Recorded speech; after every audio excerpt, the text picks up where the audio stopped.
اب ہم بات کریں گے TASK کو ٹاسک کے ساتھ ہم آہنگ کرنا کے بارے میں۔ اختتامی بات یہ ہے کہ اپنے قدرتی تحائف، ٹیلنٹس، اپنی خواہشوں، اپنی مہارتوں، اپنے علم اور سٹائل کے درمیان ممکنہ بہترین تعلق پیدا کرنے کے لیے اور کمانے کے، حصہ داری کے اور امتیاز پیدا کرنے کے مواقع کا فائدہ اٹھانے کے لیے اپنے ٹاسک کو نکھارا جائے اور انہیں درپیش مسائل کے ساتھ ہم آہنگ کیا جائے۔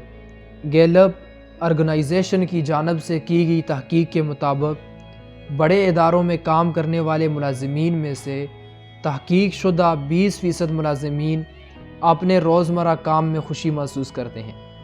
اس طرح 10 میں سے 8 تحقیق شدہ ملازمین کو محسوس ہوتا ہے کہ انہیں کسی قدر مناسب کام نہیں دیا گیا۔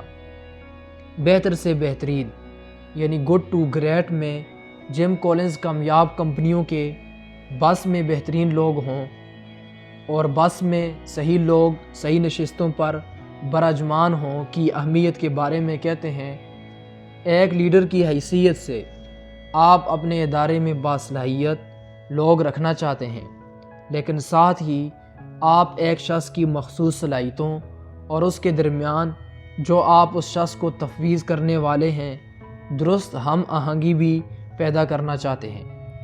زیادہ سے زیادہ ادارے پیٹر پرنسپل کے اثر سے آگاہ ہو چکے ہیں۔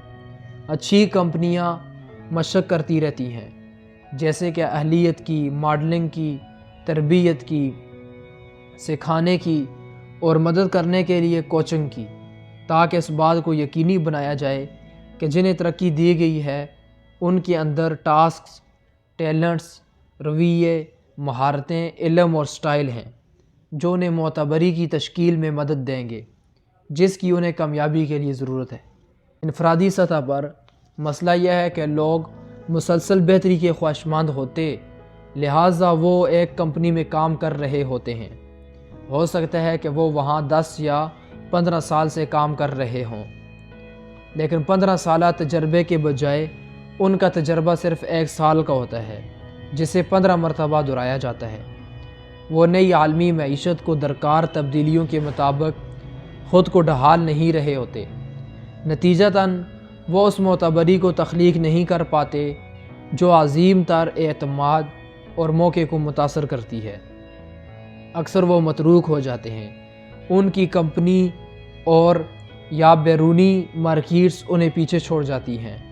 بالکل یہی بات ان کارپوریشنز پر بھی لاگو ہوتی ہے جو اپنی ماضی کی کامیابیوں پر انحصار کرتی ہیں اور نئی عالمی معیشت کے بدلتے ہوئے تقاضوں اور چیلنج سے نمٹنے میں ناکام ہو جاتی ہیں۔ اگر کارپوریشنز مسلسل بہتری کے لیے کوششیں نہیں کرتی اور کچھ حالات میں اساسی تبدیلی کے لیے وہ غیر مربوط اور متروک ہو جانے کا خطرہ مول لے لیتی ہے، وہ ان الفاظ کی سچائی کا مظاہرہ کرتی ہیں جو عظیم مورخ ارنالڈ ٹوائن بی نے کہے تھے، کامیابی کی طرح کچھ بھی ناکام نہیں ہوتا۔ دوسرے لفظوں میں وہ وہی کام کرتی رہتی ہے جن سے انہیں ماضی میں کامیابی ملی تھی، لیکن وہی کام آج کی عالمی معیشت میں کامیابی کا صحرا نہیں بدوا سکتی۔ ایک لیڈر کہتے ہیں، اگر آپ تبدیلیاں پسند نہیں کرتے، آپ بے تعلق ہونے والے ہیں چاہے کم ہی ہوں۔ وہ کمپنیاں جو مسلسل سیکھنے، بڑھنے اور تجدید نو میں سرمایہ کاری کرتی ہیں ان کی کہانی مختلف ہوتی ہے۔ مائیکل ڈیل اور کیون رولنز کی کامیابی پر غور کیجیے۔ دنیا کی بہترین کارکردگی دکھانے والی کمپنیوں میں سے ایک کے لیڈرز کی حیثیت سے ان میں 360 ڈگری کا فیڈ بیک کا عمل کار فرما ہے، اور تجدید نو کے لیے اس فیڈ بیک پر توجہ دینا، چاہے وہ کتنا ہی مشکل کیوں نہ ہو، ان کی کامیابی کی بہت بڑی وجہ ہے۔ بزنس ویک کے 2003 میں لکھے گئے ایک آرٹیکل کے مطابق ڈیل اور رولنز کو قدرے مایوس کن فیڈ بیک ملا۔ ماتحتوں کا خیال ہے کہ 38 سالہ ڈیل غیر ذاتی ہے اور جذباتی طور پر بچھڑا ہوا ہے، جبکہ 50 سالہ رولنز ایک مطلق العنان اور ماندانہ رویے رکھنے والا نظر آتا ہے۔ کچھ ملازمین اپنے لیڈر سے بہت زیادہ وفادار ہیں۔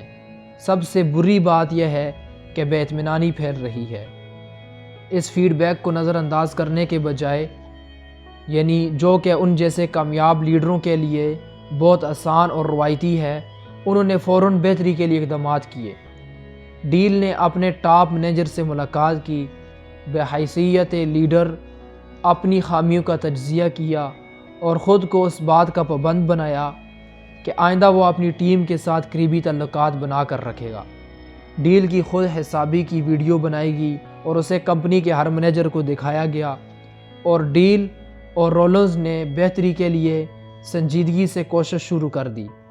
ڈیل یاد دہانی کے طور پر پلاسٹک کا بلڈوزر اپنی میز پر رکھتا تھا تاکہ اسے یاد رہے کہ آئیڈیاز استعمال کر کے دوسروں کی شمولیت کے بغیر صرف اپنا راستہ ہی ہموار نہیں کرنا، اور رولنز نے ایک متجسس جارج گڑیا اپنے پاس رکھنی شروع کر دی تاکہ اسے یہ یاد رکھنے میں مدد ملتی رہے کہ فیصلہ کرنے سے پہلے دوسرے کے موقف کو سننا ہے۔ 2005 میں ڈیل INC کو امریکہ کی پہلی اور دنیا کی تیسری سب سے زیادہ سراہی جانے والی کمپنی شمار کیا گیا۔ بزنس ویک لکھتا ہے، ڈیل کا اصرار کیا ہے؟ اس کے من کی گہرائی میں اس کا یہ عقیدہ ہے کہ موجودہ صورتحال کبھی اچھی نہیں رہی، چاہے اس کا مطلب دروازے پر لگی تختی پر لکھے گئے اپنے نام میں کتنی ہی تبدیلیاں کرنا کیوں نہ ہو۔ جب کامیابی مل جاتی ہے، اس کا استقبال 5 گھنٹے کے پوسٹ مارٹم کے بعد کہ یہ کیسے ملی صرف 5 سیکنڈ کی واہ واہ سے کیا جاتا ہے۔ مائیکل ڈیل کہتا ہے، کامیابی کا جشن 1 سیکنڈ کے لیے مناؤ اور آگے بڑھنے لگو۔ مسلسل بہتری کا رویہ اور عادت ان کمپنیوں جو مربوط اور کامیاب ہیں اور جو آج کی عالمی معیشت میں ناکام اور کنارے لگی ہوئی نظر آتی ہیں کے درمیان بنیادی امتیازات میں سے ایک ہے۔